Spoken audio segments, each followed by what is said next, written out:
ko kasi nagbabarko siya, sabi niya, daw.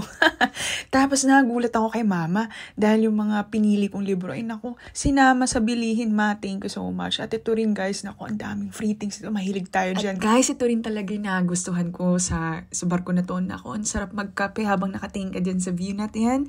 So ito pala yung Hope Cafe na tinatawag nila. So ito si Shekinah, ito si Jean Mark, naku, nag-volunteer sila, nagkagulatan pa si Nicole.